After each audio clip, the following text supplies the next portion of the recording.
Good morning, everybody. I'm Kathy Ballantyne, the Director of Parks and Facilities for the County of Brant.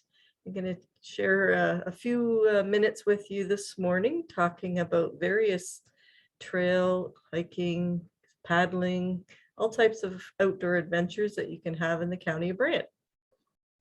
I'm going to start off by just saying I'm going to keep this pretty informal, and I'm going to share a lot of photos with you, and I'm just going to kind of speak off the top of my head about many things that are happening and things that happen on our trails, waterways, in the forests around the county. Obviously, everybody in this area knows that the county basically surrounds Brantford, and that is why we have a map that we share with everybody. So some of the things we will talk about this morning are different hiking opportunities, multi-use trails in our area, some of our cycling routes, and our blue water trails in the area as well, which I'll focus on the Grand River, but I can speak to the Nith a little bit as well. And also Whiteman's Creek. And I'll just talk about special features that you might see around the county, some amenities that we have in and around parks and trails as well. So as I mentioned earlier, the county and the city of Brantford have partnered to put together what's called the Outdoor Adventure Map. And the Outdoor Adventure Map is a two-sided little booklet that's a pocket size that you can keep with you whenever you're on the trails or out paddling or wherever you are in our area. And one half, the one side has the county of Brant, and of course we are quite a large area, 875 square kilometers worth, so it's harder to put detail on there, but in this document you will find a lot of highlights in the legend about where you can go to see different things and what opportunities are available. Highlights the main trails that come through our area. On the other side of this map, which I didn't put in both copies, but both sides, but the city of Brantford also has all of their trails, and they all intersect. And you know, many of you probably know Mary Welsh and her passion for trails and how she has really been a driving force to bringing these trails to fruition in our area. And Mary's vision was always to say that we're the hub of Ontario. And the reason she spoke about that is that we have so many trails that come from other areas into our area. So we have, you know, from the north, the Cambridge Waterloo Kitchener area, the Walter Bean Trail connects to the Paris to Cambridge Rail Trail. From the east, you have the Hamilton and the waterfront trails that come through our area and connect to the Brantford to Hamilton route. And then in our south, we connect to Norfolk County through both the L&N former rail line and the TH&B former rail line. And that will take you all the way down to the Waterford Heritage Trail, the Lynn Valley Trails, and all the way to Port Dover. So the one kind of missing link for us is really to the west. We don't really have a great connection, but it's something that we're working on more on the cycling side and trying to work with Oxford County down the road to try to connect. But you will see there's a very number of main trails that really do follow the Grand River for the most part.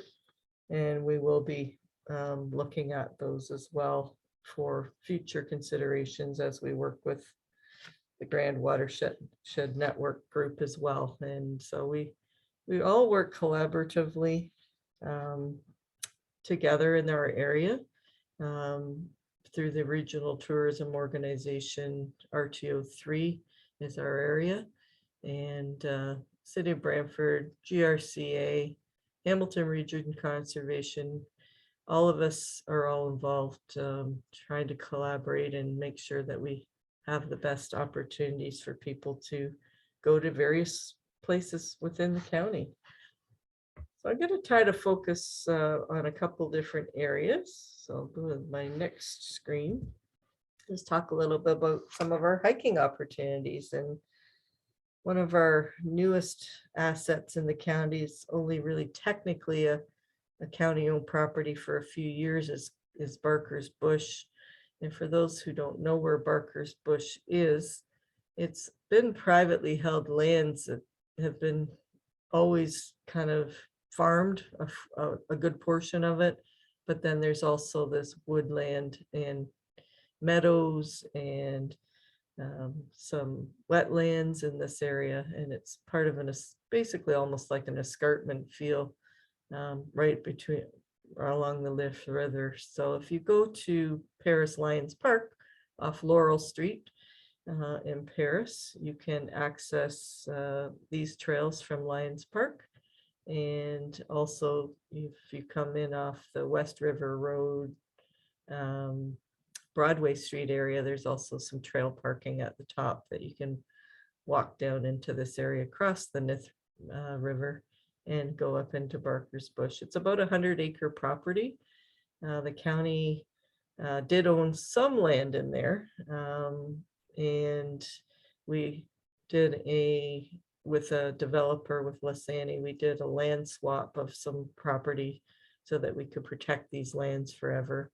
We are in the midst of doing a master plan for this property that's been going on for about a year. We're just finishing up our consultations with our First Nations people to have their input, and we should hopefully take a final master plan for this property to council in June. We're also partnering with the Brent Waterways Foundation on some development for that site. One of our unknown, probably little treasures in the county is a property that's about 8.5 acres in St. George, and that's Jacob's Wood. And it is kind of tucked in behind the property of, if you know where the St. George Cemetery is, to the north part of town, there's actually one property between the cemetery and this property, but you actually can access it off of Hampton Court. It's a little known property. We are doing some work in there. There's lots of little trails that you can go walk around, and the first part of it's kind of a pine plantation, and then it kind of morphs into more natural species and native species as we get. So not a big property, but it's another spot you can try and take your dog for a walk or go on a hike one day. Of course, most people are aware of the Pinehurst Conservation Area with the campgrounds and the lake and all the things that they have to offer out there. I won't speak to those really too much because most people know where they are, but that's Highway 24A north of Paris. And then Apps Mill, I think a few people mentioned earlier today, they've been on walks out there recently. And most of us probably went to the nature center when we were growing up, or have taken grandkids there or whatever over the years, because many of us have been to Apps Mill multiple times, I'm sure, over our lives in living in Brant County, Brantford and Brant County. So I won't speak to that again. It's a big property that's a great asset in our area, with Whiteman's Creek running through it and connecting down to the Grand River at Five Oaks, which is a privately held land, but also there's some public access at Five Oaks as well, of Bethel Road. And the photo that you see in front of you is actually the Mount Pleasant Nature Park. That's about a 23-acre parcel of land that the county has owned for many years. We did add a little bit more with some subdivisions there a few years ago. There are 3 ponds here that are one of the very first stocked ponds in Ontario when they were built. I think it was in the early 1920s, if I can remember correctly, to really try to get the fish species going. And they still continue to stock these ponds every spring, so you can fish out there and you're pretty much guaranteed you're going to get a bite. So it's a nice spot to go to. We do have some hiking trails around the ponds on both the north and the south side. And there's washrooms available, there's a parking area, picnic shelter. Um, the Mount Pleasant Optimist Clubs actually manages this property on behalf of the county, but we help them out too as well and give them grants towards the operation. But they basically groom it and cut the grass and keep it well maintained out there. So if you get a chance, it does connect directly to the LE&N, the end of the LE&N trail that we actually maintain. And then also links to the Toronto, Hamilton, and Buffalo trail line that goes they basically go side by side in the area. So this is that right on Mount Pleasant Road is how you can get into this area. And then just another small little spot we have is the Green Lane Sports Complex, which is on at 8 Green Lane in Paris. And that was a former gravel pit, and that was restored from Lafarge. And we have sports fields out there, 4 ball diamonds, 2 large soccer fields. We have a dog park out there that's you can get a membership to. And we have these walking trails through the property. It's again about 25 acres. And we also have a disc golf course. If you haven't tried disc golf, it's there's a course actually at Mohawk Park in Brantford as well. But it's kind of like Frisbee golf, if you want to call it. There's specific discs for long shots and putting, and it's one of the top courses in Ontario. A lot of people don't know that. Here's a little piece of trivia, but we have thousands and thousands of people that come in and play the disc golf course. And the disc golf course is actually throughout the whole property, but the trails in this area, it's about a 1 to 2 kilometers, depending on how you want to walk it through the area, but it's just stone dust trails, and you can walk through there and hike through the property. That's one of our kind of little bit of a hidden treasure as well within our area. I would be remiss without speaking about the Grand Valley Trail, and that is a true hiking trail. You would kind of, I guess, compare it to the Bruce Trail in some regards. It is majority of it probably on private property, that there's kind of agreements with property owners to allow access to get to these areas. As you can see in the map, it does go about 250 kilometers from Lake Erie, Port Maitland, all the way up to Lake Bellwood. And our section is the Carolinian Crest, is how it's named. And again, this is a completely volunteer run organization, that they have trail stewards that look after certain sections.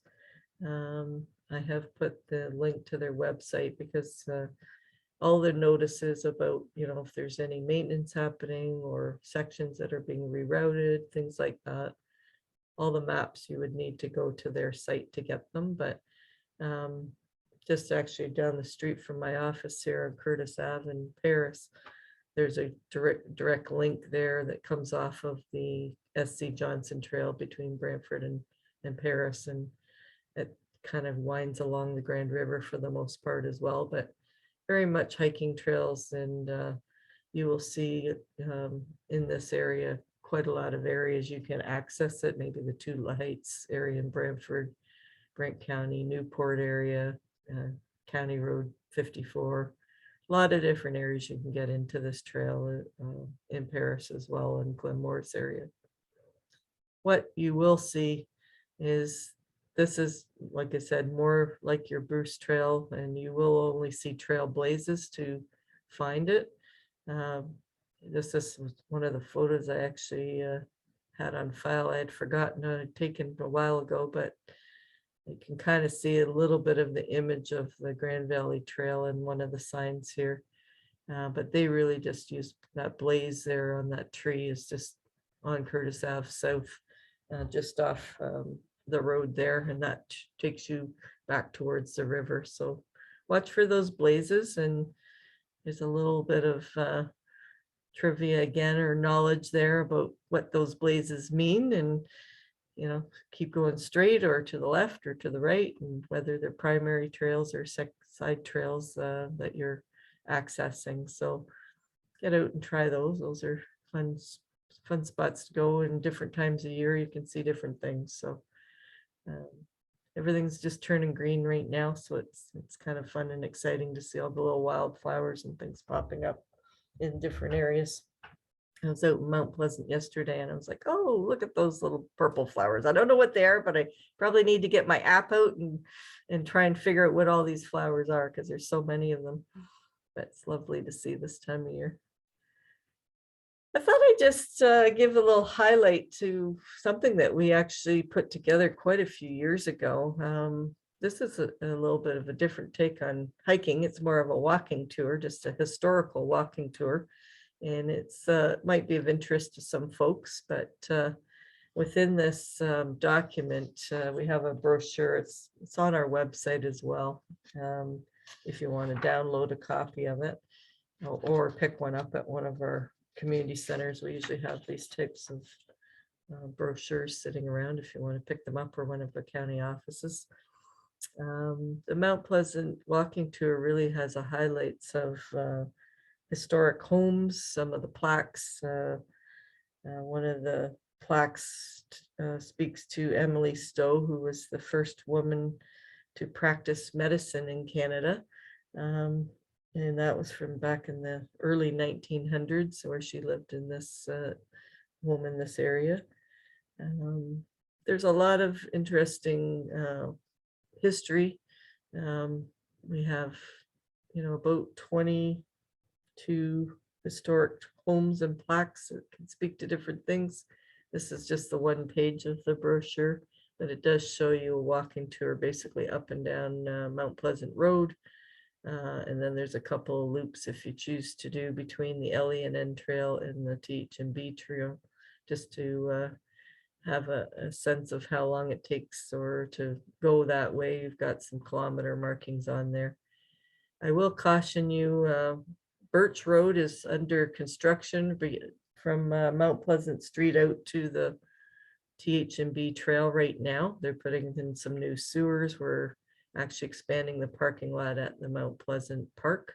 We do have, that's our main parking lot for the trail as well as the park. So in a few weeks, hopefully that construction will be done, and we'll have a nice wide parking lot and a little bit nicer shoulders on Birch Road for people to get down to the park and through the trails. So it might be an interesting spot to go to and check out when you're in and around town. I'm just going to speak to our multi-use trails now. And we have quite a few large trails for our area that are former rail trails that are amazing opportunities for our residents to get out and try different things and see different places. The TH&B Trail, that was one of the first projects I did when I came back to the county in around 2010, is when that was constructed. And that was a big partnership with the Brant Waterways Foundation to construct that trail. The Brantford section had been constructed for a lot of years, but the county section had not. And now we have a fully 3-meter wide paved trail in the county, city and the county. And then it converts over to stone dust when you get to Jenkins Road. This trail runs, from our section joint, starts at Shellard Lane, basically in Brantford. So it comes out of that Dobney area into the Shellard Lane area, and then it travels all the way out to Mount Pleasant and then out to Oakland, and Scotland area. And so it's a very busy trail. We have about 12 kilometers there that we look after, and we have, I think there's 6 road crossings. So every concession that you're going through, you're going now along the trail. Some interesting, the main trailheads for this area would be Mount Pleasant, where there's parking, and the Oakland Road. Most of the other spots don't really have parking, so I would encourage you to use those spots if you're heading out on that trail. The Brantford to Hamilton Trail is a small portion of that is within the county from, I guess, Papel Road, like County Road 18 is where it would be from the city of Brantford, Brant border. Then it goes out to Hamilton in the Ancaster area, Jerseyville, past Jerseyville Road and out that way. So again, that one is a stone dust trail.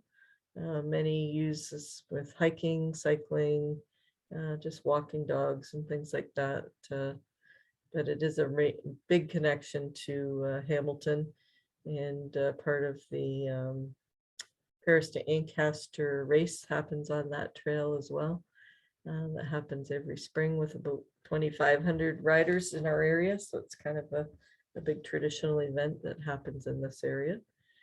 And one of our other large trails is the SC Johnson Trail, Paris to Cambridge, and then from Cambridge or Paris to Morris, and then out to Cambridge. So that is a nice stretch, but the Brantford to Paris section is about 14 kilometers. You can join in lots of places, but a couple of the main parking lots would be Powerline Road and Willow Street, and then the Glen Morris Forbes Street parking lot area. So those are amazing trails. We're very fortunate to have them. That SC Johnson one is completely stone dust as well.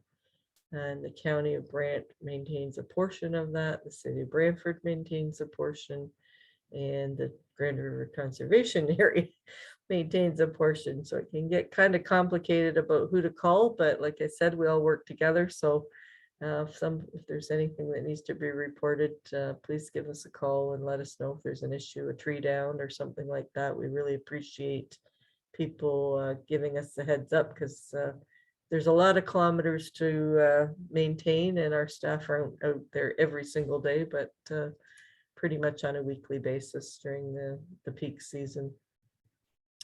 A couple of other trails I wanted to talk about are the L.E.N.N. Trail. That one, again, for us, it starts basically at Conklin Road. It does come out of the city of Brantford into the county in that location. It is a stone dust trail. Our section is about 4 kilometers, and that runs right to the Mount Pleasant Nature Park. So there's a few road crossings there again. It's one of actually I forgot to mention that on the last slide, there's 2 trails that you can actually do horseback riding on in the county. And the L.E.N.N. is one of them, as well as the Hamilton to Brantford Trail.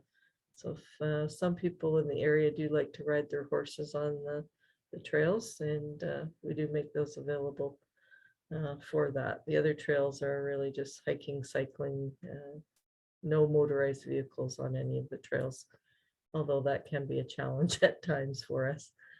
L.E.N.N. again is a nice kind of jaunt through Mount Pleasant, from Brantford out to Mount Pleasant, and then out to the nature park, and then you can do the hike through that area as well.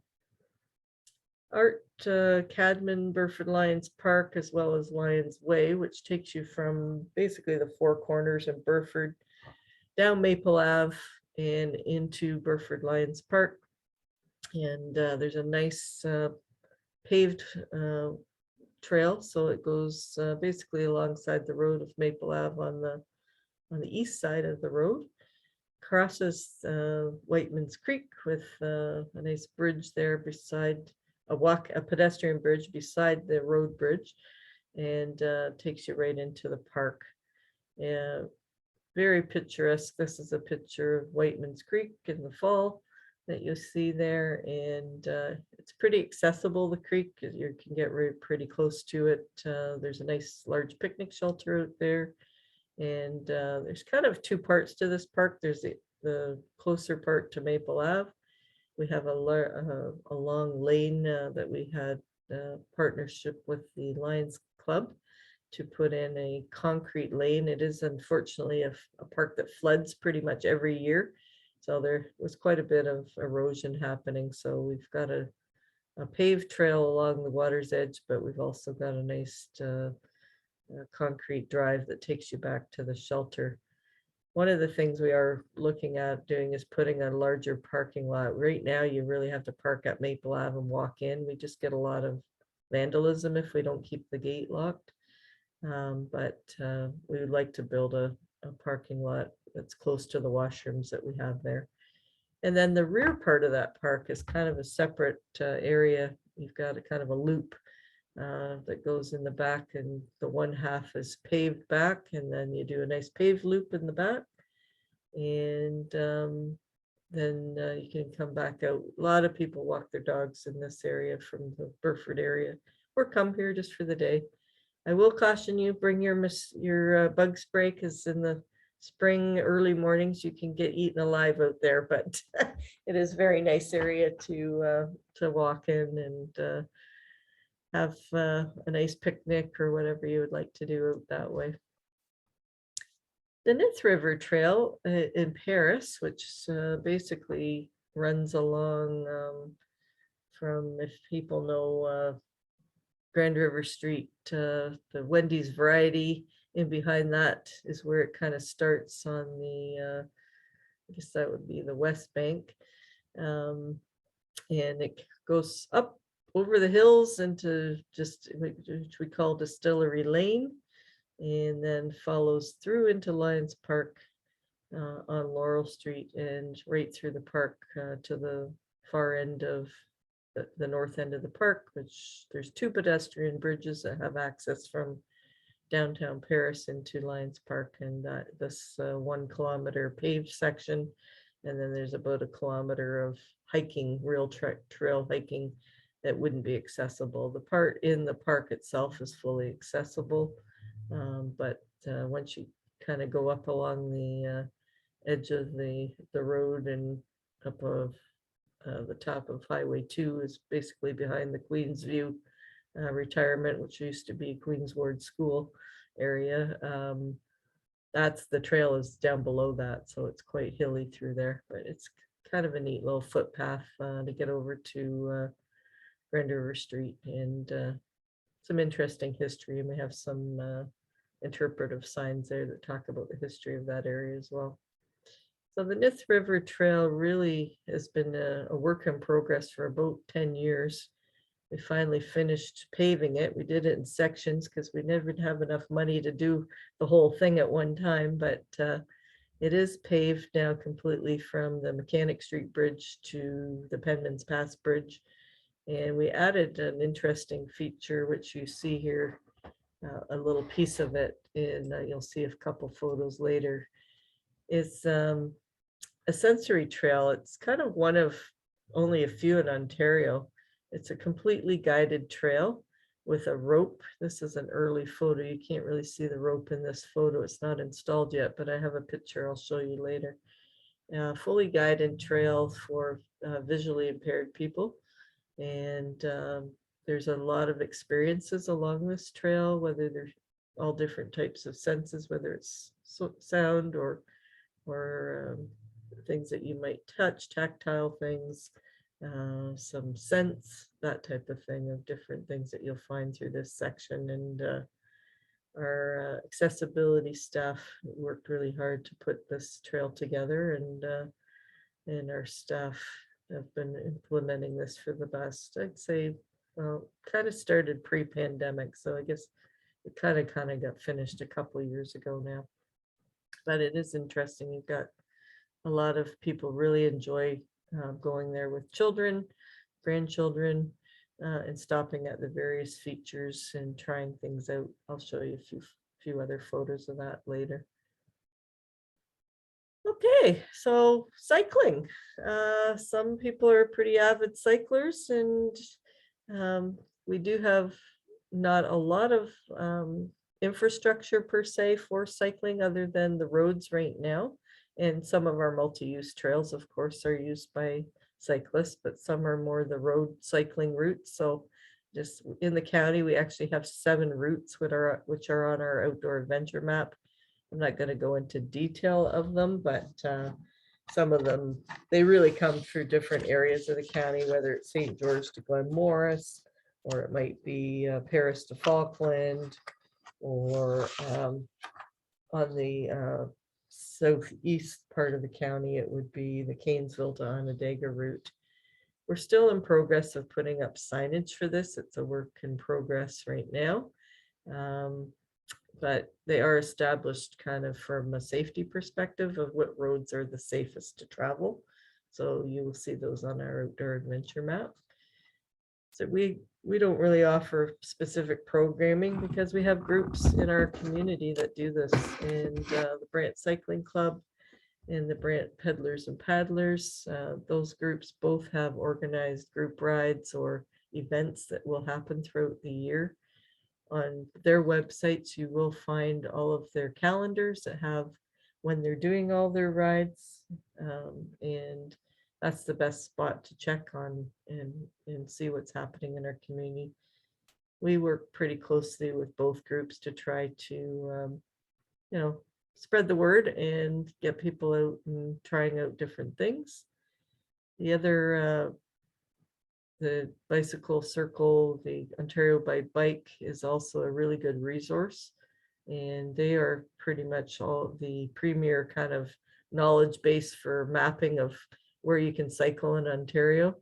You may have heard of Velo Quebec. Well, it's kind of the Ontario version of that, and our economic development and tourism staff really work with them to promote bicycle friendly businesses that can either host people. Maybe it could be anything from accommodations that people will go on trips and stay over, camping opportunities if you're on a 2-day trip or a 3-day trip or a week-long trip through our area, businesses that are friendly for bicycle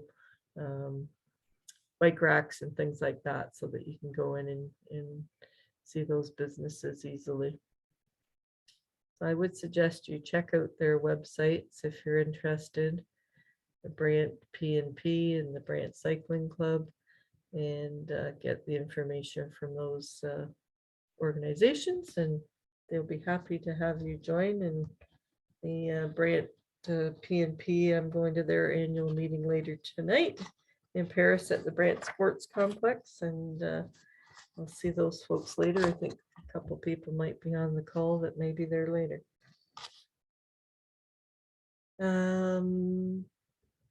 So our blue water trails, and a lot of people don't necessarily think of, the Grand River or the Nith River or Whiteman's Creek as trails that are navigable per se as blue water trails, but that's what we refer to them these days. And in the county of Brant, in the city of Brantford, we have several access points to get into the Grand River. The most predominant ones that we have are, I guess I'll start in the south end of Paris would be Bean Park, which is on Spencer Street in Paris, just off of, in the south end of Paris anyway. It's near Optimus Park, just a little bit close, just about a kilometer down the road from that, if anybody's familiar with that park. It is a launch that you could actually put canoes, kayaks, and drift boats in.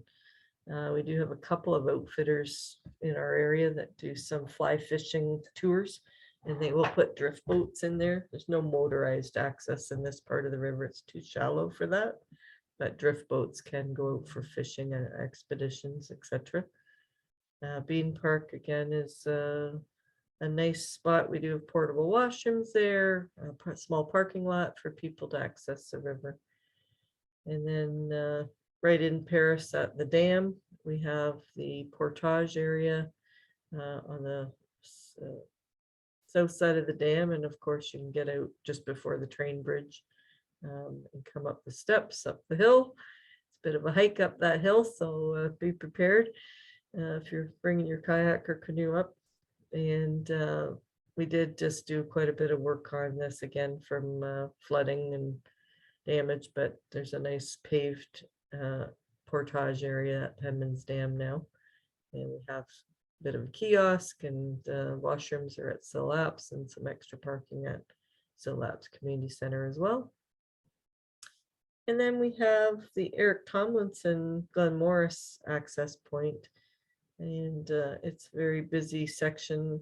People really like the north part of the river. It's quite shallow, pretty safe for beginners, and it's a kind of a phenomenon with the pandemic where we had quite a lot of extra use of these areas, because it's one of the few things that people could do with their families and be outdoors and be safe. So we did see an uptick of all river activity and throughout the pandemic. It did calm down a little bit last year, which was a good thing. Also in Brantford, you have the Cockshut Road access point to Valentine Drive and Dobney Creek kind of area there. So there's, and I guess you could get in a Gilkison area as well, Lions Park and Brantford. So we have a lot of people that are traversing their area, but it's a great activity. People really enjoy it. Get out on a nice spring or summer or fall day and see different parts. We are in the process of developing another site in Newport, which will be great, because when you get done the Cockshut road loop that goes through the Oxbow, there was no end point per se, and or a beginning point, I guess, if you want to go to Six Nations as well, or Onondaga. So we're hoping to get that constructed. We're just going through some environmental some archaeological assessments for the property that we're going to build that on, and hopefully that'll happen soon. Trying to see what my time is here. Not too bad. Better wrap up quickly here. The outdoor adventure map I mentioned earlier, on that map you will see things such as where all the bike repair stations and kits might be available, where we have bike lockers, where washrooms are available. It's one of the most highly sought after thing is, where can I stop to use the washroom? So we do have on our website as well kind of an active list, seasonal list of where portable or full facilities are available. Where you can park, I spoke to a little bit. There's picnic areas and rest stops and viewpoints along trails that are really interesting as well. But just for some information, bike repair stations, there is one on the Hamilton to Brantford Rail Trail out near the Ronald Road area. There is one at the Arlington, downtown Paris. There's one at the Brant Sports Complex along the Rest Acres Road area. And we do have a bike repair kit available at the Scotland Community Center. That's a portable kit that if somebody needed some patches or tools to repair their bike, those are available. And we do have 2 bike lockers in Paris, one at Sil Apps Community Center. If you have a high-end bike you want to not just, chained to a pole and you want to lock it up, keep it secure. There's one there, and there's also one at the Brant Sports Complex, and those were purchased through some grants that we received for people that are commuting to work and things like that. So, but they can be used by anybody. In the next slides, I just really highlighting a few things you'll see around. There's our bike repair station, top left photo there at the Brant Sports Complex, and there's also a bike locker on the bottom corner here.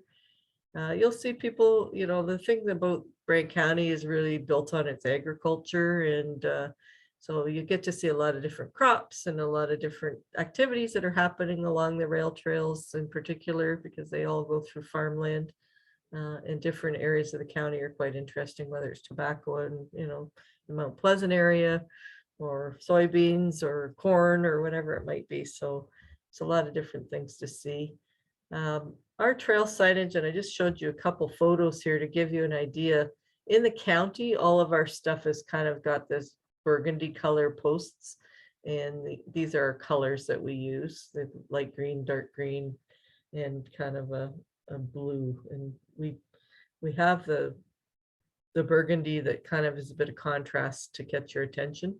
And you'll see various types of wayfinding, interpretive signs, and just directional type of things that will get you to different spots and little highlights of what's ahead.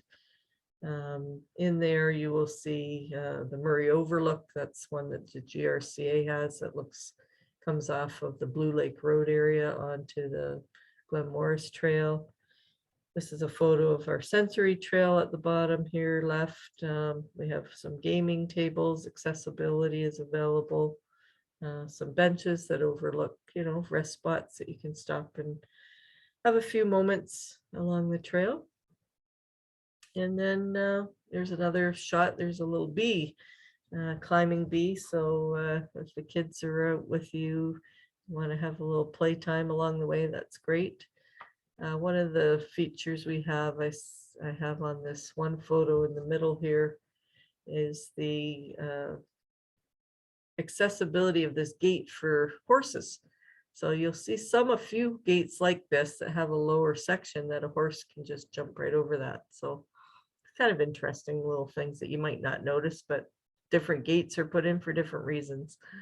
Again, interpretive signage. This is one down at Whiteman's Creek that the Burford Lions put together and just talks about all kinds of things about how our topography has been formed through the Ice Age and about the Norfolk Sand Plains. And so you're always going to learn a little bit if you take the time to take 5 minutes and see what's happening in our areas, because we spent about, well, I would say we're into the hundreds of thousands of dollars on interpretive and wayfinding signage on trails in our area. I know on the TH&B alone, we spent about $100,000 between kiosks and interpretive signage. So it's a big investment, and we hope that people enjoy learning about the community.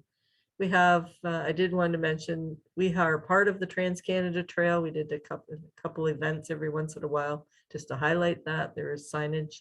The Brantford to Hamilton, through the city of Brantford, Cambridge to Paris, the TH&B, that's all part of Trans-Canada Trail. So you'll find that information on their website as well. So a lot of things do get cross-referenced.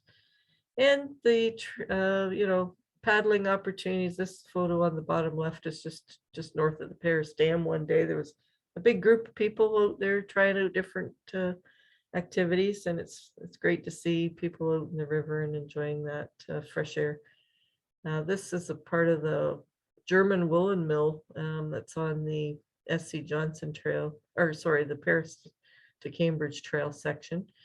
Really interesting, these artifacts are out there if you just look for them, and kind of interesting. This bottom photo is a photo of Jacob's Woods, just to give you an idea. It's quite kind of a rustic trail and foot trails through there. And then there's also things along our trails, such as our amphitheater in Paris, that you might even find music in the park one night, or a theater experience. So, wherever we have the opportunity right next to our trails, we're really developing a lot of other infrastructure as well. Just a couple of things of what's coming I thought might be interesting for your group, because there's a lot of development in the Paris area in particular, but I'll speak to a couple of projects that we are working on. There's a lot more trails coming. This is the Watts Pond trail that we will be building, probably maybe even starting next year. We're just doing the design work for that, or starting to do the design work for that. This trail is really going to run along the perimeter of Watts Pond, and then it will carry all the way out to this next subdivision. And this is the next one that'll be more to the west, but I just gave you an idea that it's going to join into all of these new subdivisions. So that's kind of interesting. So that's in the north part of Paris. The Paris golf course, if people have used that in the past, which is no longer a golf course, hasn't been for several years, is going to be the south part of Paris Links Road. This road infrastructure has actually been built now. So we will have trails along the waterfront. and then joining into the existing subdivision over here. And then eventually, once the second phase of this gets built, there will be quite a few trails all up and around the old rail line that runs through here. And behind Telfer Place is kind of, if people, just to give you an idea where that would be, in behind that area. So there's lots happening in that Paris area. And then in St. George, eventually, in probably 5 years or less, we will be starting subdivisions in the north side of Highway 5 and the south side. So both sides, and we are going to try to create a north-south trail that runs all the way through from basically McLean School Road up to Highway 5 and then up towards Jacobs Wood and the cemetery in the north part of town. So there is a lot of planning in the works, and there'll be some exciting things. So you guys are having a sneak peek of what's going to happen down the road. So that's all I had. I know I take a couple of minutes to get through that. Sorry, it's a lot to go through, but I hope everybody found it quite interesting. And thanks for joining today. I really appreciate you learning a little bit more about the county and what we have to offer with all of our outdoor adventures.